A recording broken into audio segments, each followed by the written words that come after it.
Hi guys, welcome to Only Maths Tutorial Point. Today we are going to discuss chapter Quadratic Equations exercise 5.2 of class 10th second sum.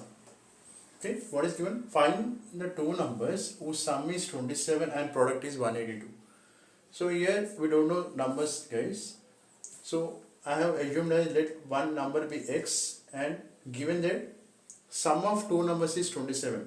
Therefore, the sum of two numbers is 27. So other number will be 27 minus x guys. So one number we chosen as x and other number will be 27 minus x. Okay, and given that product of two numbers is 182. So product of two numbers equal to one number into other number, that equal to 182. But one number we assumed as x, other number we got as 27 minus x. Simplify this, we will get in the form of quadratic equation, right?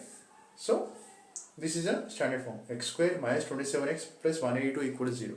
So taking the factors of 182, we will get 1 into 182, 2 into 91, so on. We will get many factors, but the middle term should get 27. So if you choose 14 into 13, 14 into 13 equal to 182 and 14 plus 13 equal to 27 guys. So I have chosen this factor. So x square minus 14x. So from first to 2, I have taken x common.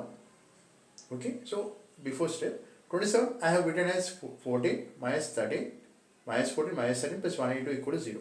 So from first two terms I have taken x common, so it becomes x minus 14.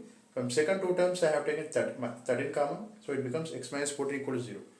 Therefore overall x minus 14 is a common, x minus 14 is repeated two times, so take x minus 14 is common, so we get x minus 14 into x minus 13 equal to 0.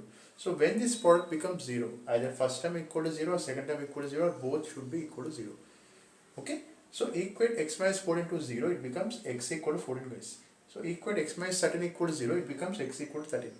Therefore one number is 13 and other number will be 14 guys. So I hope you understand this sum. This is very important sum, this type of models. So thank you for watching. Please subscribe to my channel. Thank you.